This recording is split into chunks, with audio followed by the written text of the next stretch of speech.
Let me tell you something you already know. The world ain't all sunshine and rainbows. It's a very mean and nasty place, and I don't care how tough you are, it will beat you to your knees and keep you there permanently if you let it. You, me, or nobody is gonna hit as hard as life. But it ain't about how hard you hit. It's about how hard you can get hit and keep moving forward. How much you can take and keep moving forward. That's how winning is done. Pain is temporary. It may last for a minute, or an hour, or a day, or even a year. But eventually, it will subside, and something else will take its place. If I quit, however, it will last forever.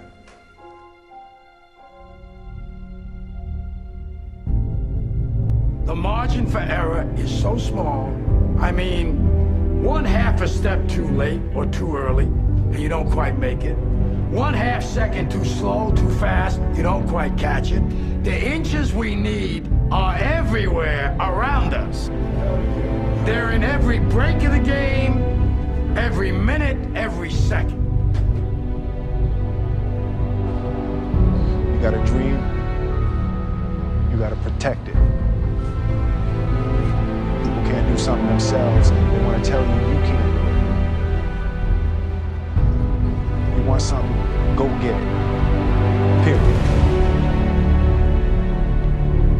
Don't be afraid to fail. You can't always win, but don't be afraid of making decisions. You have to believe that something different can happen. He who says he can and he who says he can't are both usually right. That most of you say you want to be successful, but you don't want it bad. You just kind of want it. You don't want it badder than you want to party. You don't want it as much as you want to be cool. Most of you don't want success as much as you want to sleep. Our deepest fear is not that we are inadequate. Our deepest fear is that we are powerful beyond measure. It is our light, not our darkness, that most frightens us. You have to dig deep down, ask yourselves, who do you want to be? Figuring out for yourselves what makes you happy, no matter how crazy it may sound to the people. Make a choice. Like, you just decide what it's going to be, who you're going to be, how you're going to do it. Just decide. Why not? Why can't I be the MVP of the league? Why can't I be the best player in the league? I don't see why. Why can't I do that?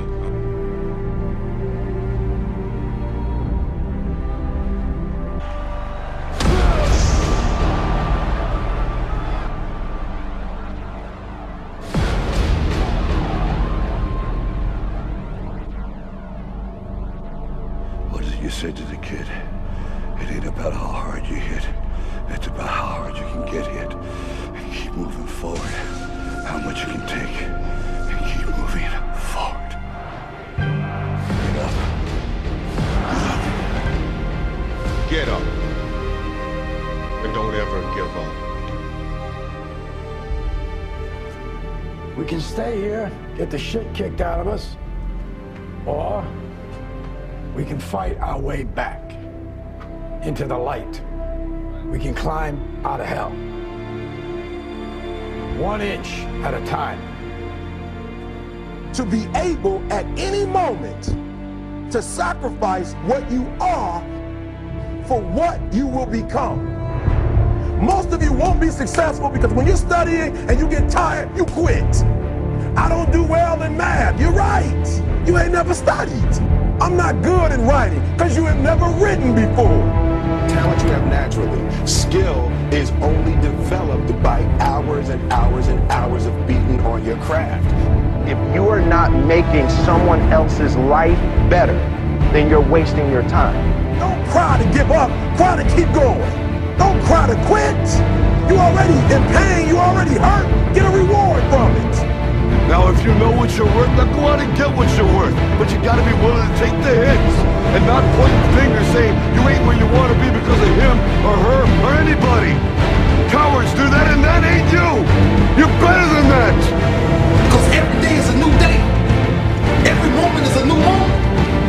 So now you got to go out and show them show you how great I am.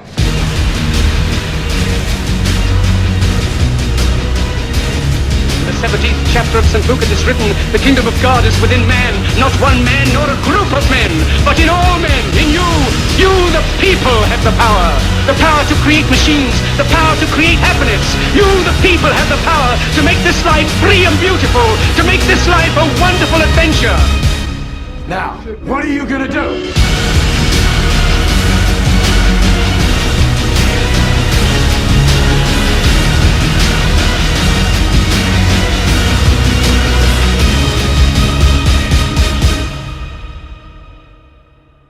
Because limits, like fears, are often just an illusion. So if you want to make 6 figures, you can't just be talking about you want to make 6 figures. You hear what I'm saying to you tonight? If you do the 3 things I tell you to do tonight, I guarantee you, whatever it is you want to do in life, you'll be able to do. You will be able to accomplish whatever you want to academically, financially, relationally, whatever. So 3 things. All right, now I'm gonna tell you the story. I gotta get out of here. And the story is about, you guys have probably heard about this before. It was a young man who, you know, he wanted to make a lot of money, and so he went to this guru, right? And he told the guru, you know, I want to be on the same level you on. And so the guru said, if you want to be on the same level I'm on, I'll meet you tomorrow at the beach at 4 a.m. He like, the beach? I said, I want to make money. I don't want to swim. Guru said, if you want to make money, I'll meet you tomorrow. 4 a.m. So the young man got there at 4 a.m. He all ready to rock and roll, got on the suit, should have wore shorts. The old man grabs his hand, said, how bad do you want to be successful? He said, real bad. He said, walk on out in the water. So he walks out into the water. Watch this. When he walks out into the water, it goes waist deep. So he's like, this guy crazy. Adrian, he's like, I want to make money. He got me out here swimming. I didn't ask to be a lifeguard. I want to make money. He got me in. So he said, come out a little further. Walked out a little further. Then he had it right around this area, the shoulder area. So this old man crazy. He making money, but he crazy. He said, come on out a little further. Came out a little further. It was right at his mouth. My man like, I'm about to go back in here. This God is mine. So the old man said, I thought you said you wanted to be successful. He said, I do. He said, walk a little further. He came, dropped his head in, held him down, hold him down. My man getting scratching, holding him down. I got you. I know you brushed it out, but I got you. He had him held down. I need you for an illustration. He had him held down. Just before my man was about to pass out, he raised him up. He said, I got a question for you. Somebody answer the question for me. He said, when you were underwater, what did you want to do? Lee, I'm looking for a different word though than lip. What's that word? He said, I wanted to breathe. He told the guy, he said, when you want to succeed as bad as you want to breathe, then you'll be successful. I don't know how many of y'all got asthma in here today, but if you ever had an asthma attack before, you short of breath, SOB, shortness of breath, you wheezing. The only thing you trying to do is get some air. You don't care about no basketball game. You don't care what's on TV. You don't care about nobody calling you. You don't care about a party. The only thing you care about when you're trying to breathe is to get some fresh air. That's it. And when you get to the point where all you want to do is be successful as bad as you want to breathe, then you'll be successful. And I'm here to tell you, number one, that most of you say you want to be successful, but you don't want it bad. You just kind of want it. You don't want it badder than you want to party. You don't want it as much as you want to be cool. Most of you don't want success as much as you want to sleep. Some of you love sleep more than you love success. And I'm here to tell you today, if you're going to be successful, you've got to be willing to give up sleep. You got to be willing to work off for 3 hours of sleep, 2 hours. If you really want to be successful, some days you're going to have to stay up 3 days in a row. Because if you go to sleep, you might miss the opportunity to be successful. That's how bad you gotta want it. You gotta go days without, listen to me, you gotta want to be successful so bad that you forget to eat. Beyonce said once she was on the set doing her thing, 3 days had gone by, she forgot she didn't eat. Because she was engaged. I'll never forget when 50 Cent was doing his movie, I did a little research on 50, and 50 said that when he wasn't doing the movie, he was doing the soundtrack. And they said, when do you sleep, 50? Sleep, he said, sleep. Sleep is for those people who are broke. I don't sleep. Said, I got an opportunity to make a dream become a reality. Football players, how many football players? Got anybody like football in here? Raise your hand. Anybody like football? Emmitt Smith. I used to be a Cowboy fan before they did my boy Tom Landry wrong. I used to be a Cowboy fan. And watch this, there was a commercial. Emmitt Smith had won his first Super Bowl, and he had this commercial when he was lifting weights. I don't know if you saw the commercial when he was lifting, and Emmitt said, you know what? I won the Super Bowl, so I can rest now. He was doing his bench press. So he said, I won the Super Bowl, so I can rest now. So he throws up about 325, boom. And he rests for about 2 seconds. And he, boom, boom, boom. Did you see that? He'd already won a Super Bowl. He said, I think I'm gonna take a rest. And he rests for how long? 1 second. Most of you won't be successful because when you're studying and you get tired, you quit. And I'm here to tell you today, if you got somebody came to my office the other day crying. I said, look, don't cry to give up. Cry to keep going. Don't cry to quit. You already in pain. You already hurt. Get a reward from it. Don't go to sleep until you succeed. Listen to me. I'm here to tell you today that you can come here, you can jump up, you can do flips, you can be excited when we give away money. But listen to me, you'll never be successful until I don't have to give you a dime to do what you do. You won't be successful until you say, I don't need that money. Because I got it in here. So listen to me. Emmitt Smith said this at the end of the commercial. Emmitt Smith said, all men are created equal. Some work harder in preseason. I'm going to say it again because you might have missed it. All men are created equal. Some work harder in preseason. So that means that there are some people who are going to see the professor, going to see the TA. And even when the professor says, I don't meet with you, my TA meets with you, you say, I don't want to talk to your TA.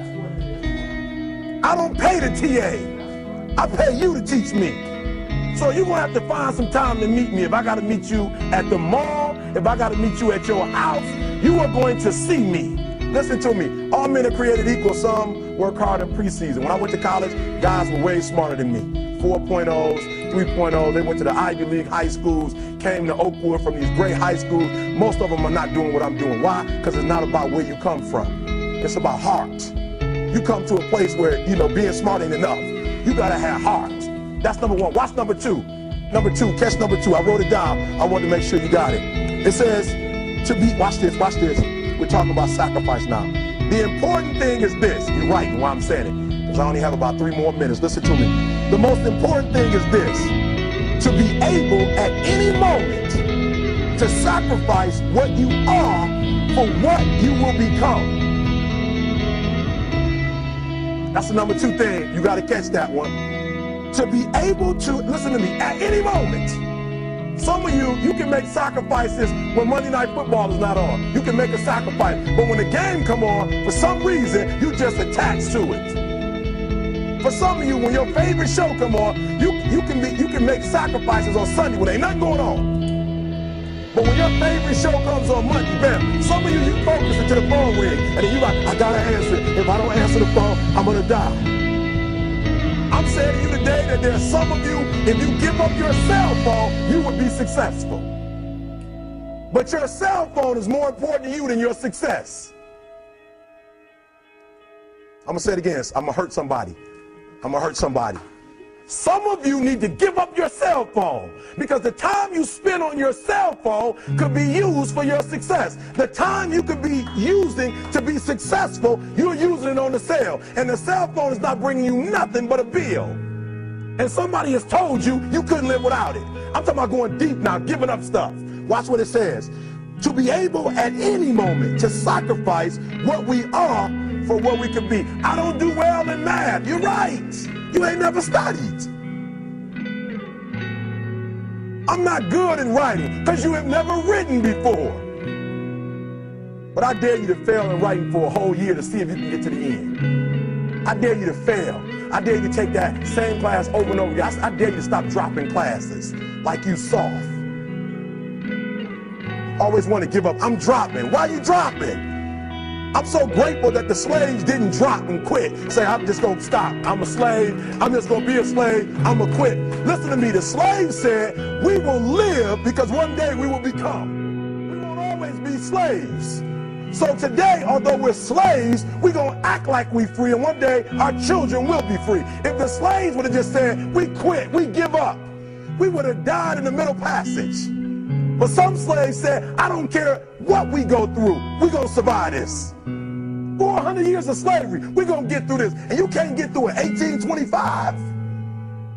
You can't get through a writing class, and you got tutor after tutor, resource after resource. The problem is, you ain't never felt no pain before. You're soft. It's a soft generation. You quit on everything. Our people did not quit. Harriet Tubman not only made it, she went back and got some more. She said, you know what, I made it, but I'm going to walk all, listen to me, shh, not ride the bus. I'm going to walk all the way back down to the South to get some more. And you quitting on 1825? Now watch this. You quit after you, listen to me, you get a sleeping bag and you wait for them. You wait for the first WRA instructor to come in and you come out your sleeping bag, I need help. You quit after you do that. You quit after you had, listen to me, a WRA party. I'm having a party. Everybody come over. I got food, everything. And let them get over there. Let it be all the best writers. All right, I fooled y'all. I want to have a writing party.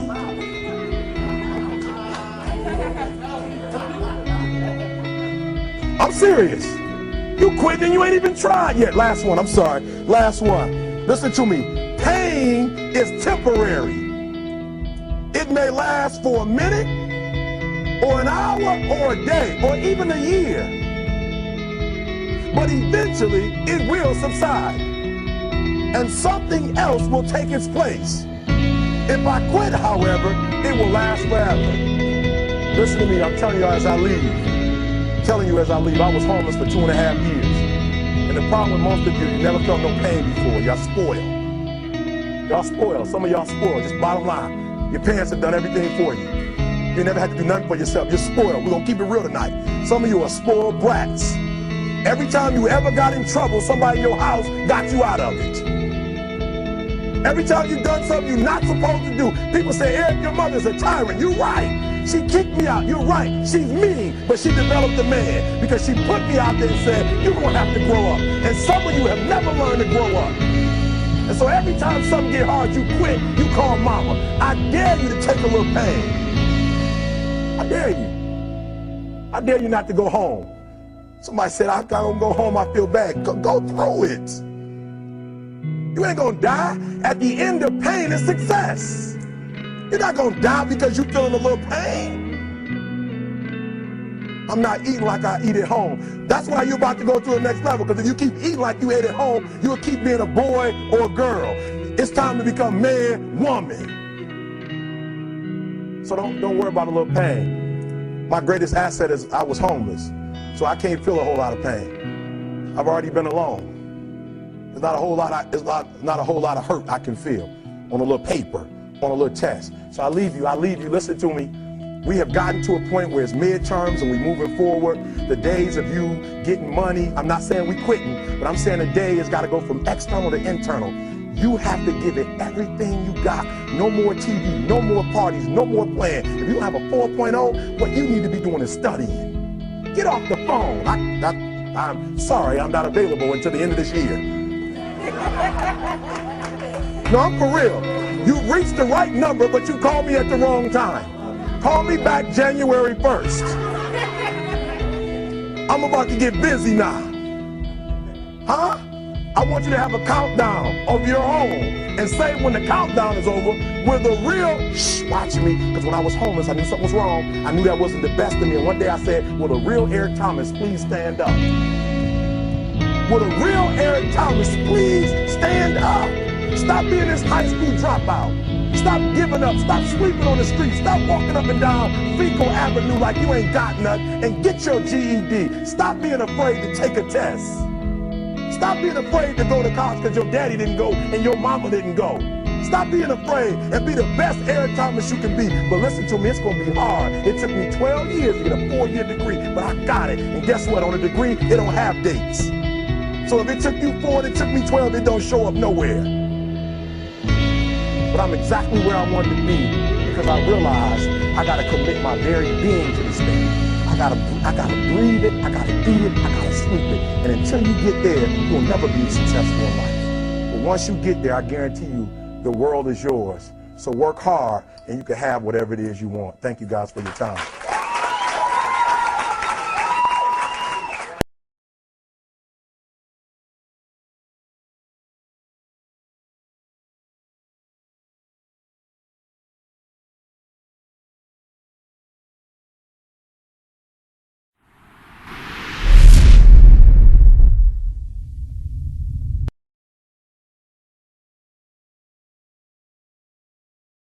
I have a great time with my life, and I want to share it. I love living. I think that's infectious. It's something that you can't fake.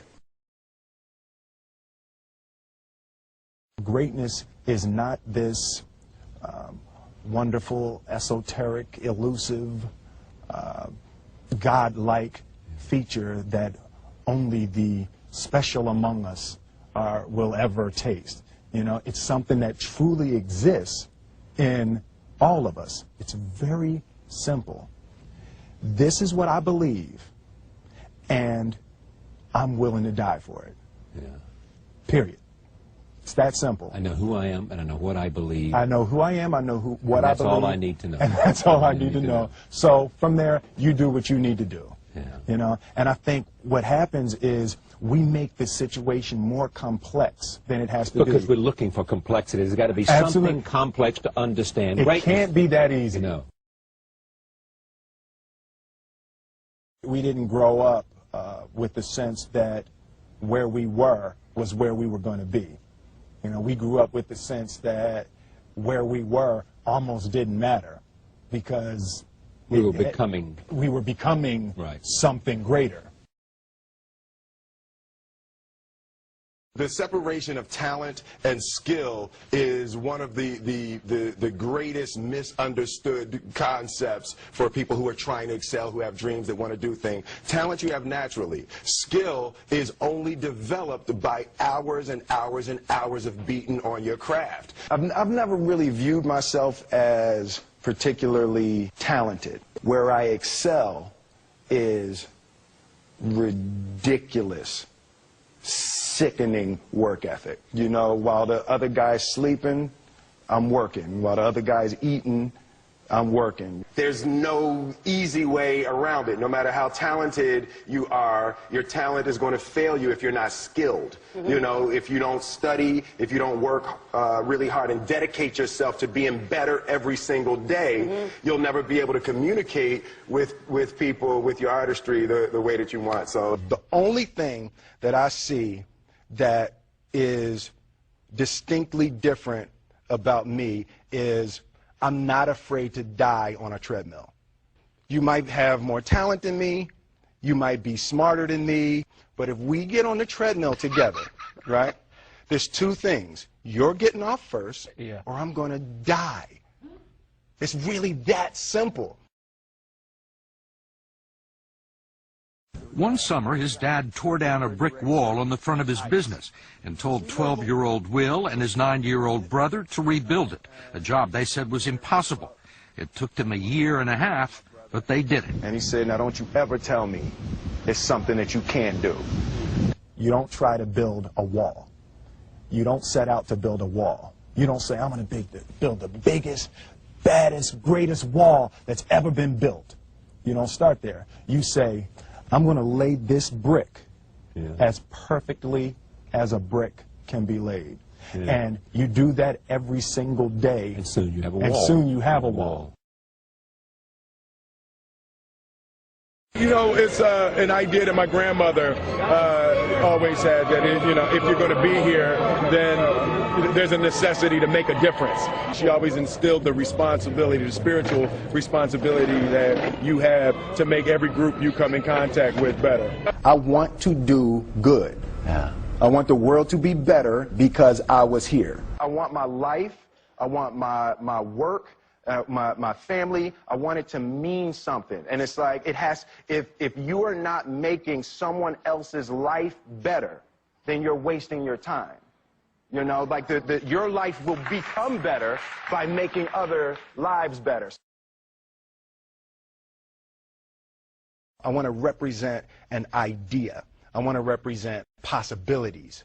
I want to represent the idea that you really can make what you want. One of my favorite books is The Alchemist, Paulo Coelho. And I just believe that. I believe that I can create whatever I want to create. The first step before anybody else in the world believes it is you have to believe it. There's no reason to have a plan B because it distracts from plan A. I think that there's a certain delusional quality that all successful people have to have. You have to believe that something different than what has happened for the last 50 million years of history. You have to believe that something different can happen. Confucius said, he who says he can and he who says he can't are both usually right. Being realistic is the most commonly traveled road to mediocrity. Why would you be realistic? What's the point of being realistic? Just put up a barrier. Yeah, I'm going to do it. It's done. It's already done. The second I decide it's done, it's already done. Now we just got to wait for y'all to. I study the patterns of the universe. There's a redemptive power that making a choice has, you know, rather than feeling like you're at effect to all the things that are happening. Make a choice. Like, you just decide what it's going to be, who you're going to be, how you're going to do it. Just decide. And then from that point, the universe is going to get out your way. It's like it's water. It wants to move and go around stuff, you know. You know, there's a flow of the universe that I've grown to know just how to go with it. I realize that to have the level of success that I want to have, it's difficult to spread it out and do multiple things. It takes such a desperate, obsessive focus. You really got to focus with all of your fiber and all of your heart and all of your creativity. I'm motivated by fear. Fear. You know? Fear of what? Fear of fear. I hate being scared to do something. And I think what developed in my early days was the attitude that I started attacking things that I was scared of. It was Franklin Roosevelt said the only fear you have to fear is fear itself. Absolutely. Remember that? Absolutely. Yeah. You can't be scared to die for the truth. The truth is the only thing that's ever going to be constant.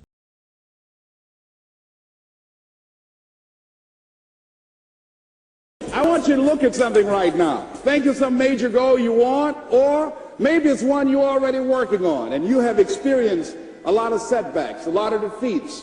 You've experienced a lot of disappointment. Maybe you've already given up, and maybe you just need a little fire, a little encouragement to get back in the game again. Here's what I want you to look at. There are winners, there are losers, and there are people who have not discovered how to win. And all they need is some coaching. All they need is some help and assistance, just a little support. All they need is some insight or a different strategy or plan of action to make some adjustments that will open up the key to a whole new future for them, that will give them access to the unlimited power that they have within themselves. That's all that they need.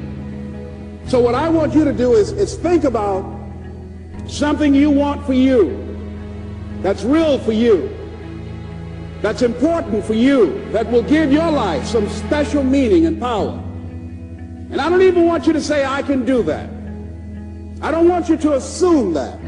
See, 5 years ago when I started out in this area, I would not have been able to make the mental leap that I would be up to where I am right now.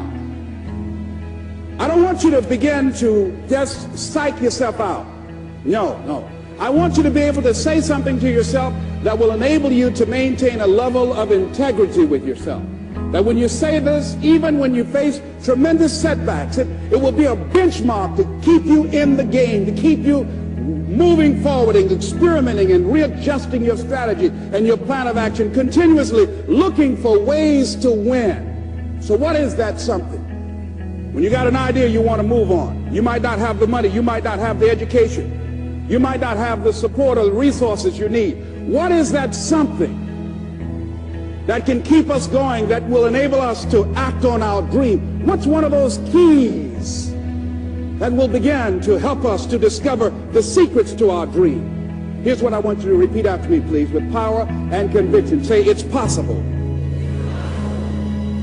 That's all I want you to do when you look at your dream. Just say to yourself every day, it's possible. Just say that every day to yourself, it's possible. Because what does that do? See, it begins to change your belief system. See, the way in which we operate, ladies and gentlemen, it's a manifestation of what we believe, what's possible for us.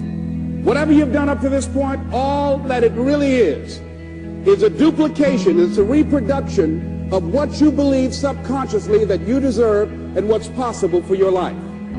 Most people operate out of their personal history, out of their memory, things they've done, things they've experienced, things they've seen, things that they have observed. What I'm suggesting that you operate out of a larger vision of yourself. I want you to see yourself doing what you want to do, experiencing what you want to experience, having what you want to have, doing what it is that gives your life some meaning and value. Operate out of your imagination, not your memory. Because whenever you look at where you want to go, I'm wanting to warn you, you will have some conversation back here after you go through the data that you've experienced in life saying you can't do it.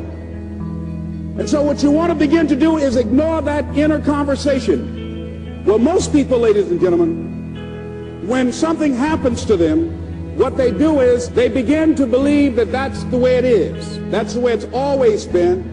And they can't see the possibility of it being any different. Example, before April 1954, the common belief, the universal belief, because it had been tried again and again and again and people had failed, the belief was that man was not physically capable of breaking the 4-minute barrier, that he could not run a mile in less than 4 minutes. That was the belief on the planet. It had never been done. But here's what happened, ladies and gentlemen. Roger Bannister came along, and he broke the 4-minute barrier. Now here's what's significant about that. Since that time, up to this day, over 20,000 people have done it, including high school kids. What changed? 20,000 people. What changed? Here's what happened when they got on the track. They knew it had been done. And because they knew it had been done, there was a new belief about this barrier, about this goal that was unreachable. And those 20,000 people got in a race believing, knowing in their heart that someone had done it, that it's possible, that they could do it. And I'm saying that if you know anybody that had some goal, some dream, something they wanted to do, and they did it, then I'm saying that you know in your heart that if someone has done it, then you can do it. It's possible. And that if someone can make their dream become a reality, that it's possible that you can make your dream become reality. And so as you begin to look at where you want to go, beginning to embrace that, it's possible. I'm blessed and highly favored. I've got a lot going for me. I got some good stuff in me. And it's possible that I can bring my greatness out here in the universe. That I can do what I want to do. It's possible I can write my own book. I can have my own business. I can take the trip and travel around the world. It's possible. I can bounce back from adversity and reinvent my life. It's possible. Regardless of where I am, the things can get better for me. It's possible. I'm thinking about two men right here in Chicago who were fairly successful, similar background, educated. They worked for a corporation for many years, and they were among many people that were laid off. Two guys who were very good friends. One went out looking for a job for several weeks along with the other one, and they faced disappointment and rejection again and again and again. They couldn't find any work, which is the story of many people across this country. One guy stopped. He became discouraged. He stopped going. He stayed home looking at television, became very argumentative and toxic with his wife, drinking beer, getting on the phone, talking to his other negative, unemployed friends. And he just gave up. The other guy kept looking for a job everywhere he could go. Every time he could get an opportunity, kept asking people, networking, checking the newspapers every day. Kept going everywhere he could, trying to find a job. You have too much education. You're overqualified. You won't be here long enough. He kept going. He kept going. He went to a place and said, look here, I tell you what, if you can't hire me, and I know you can use my talents, abilities, and skills, I don't want to sit home and do nothing. Just let me do some volunteer work. You don't have to give me anything, all right? I just want to work. I want to be busy. Guy said, okay, it's on you now, but don't expect me to give you anything. It's okay. This guy came in and worked. He was the first one there. The last one to leave was the best employee there. About 4 weeks later, one of the top managers quit. They were looking for a replacement. Guess who they selected? This other guy. This guy who was volunteering his time. He got the job. What was the difference between the two men? Eyesight and mindsight. Eyesight is judging on what you see, judging according to appearances. But mindsight is how you interpret what you see. One guy said, it's not possible, it's over, I'm finished. I can't do it. I can't make it. He surrendered. I've faced rejection again and again. I'm not going anymore. There are no jobs out there. But this other guy, he felt that in spite of the no's and rejections, in spite of how bad the economy is, in spite of what the newspapers are saying, that it's possible that somebody somewhere will give me a job. He just kept going, thinking it was possible. And guess what, ladies and gentlemen? That's what we have to do with our dreams.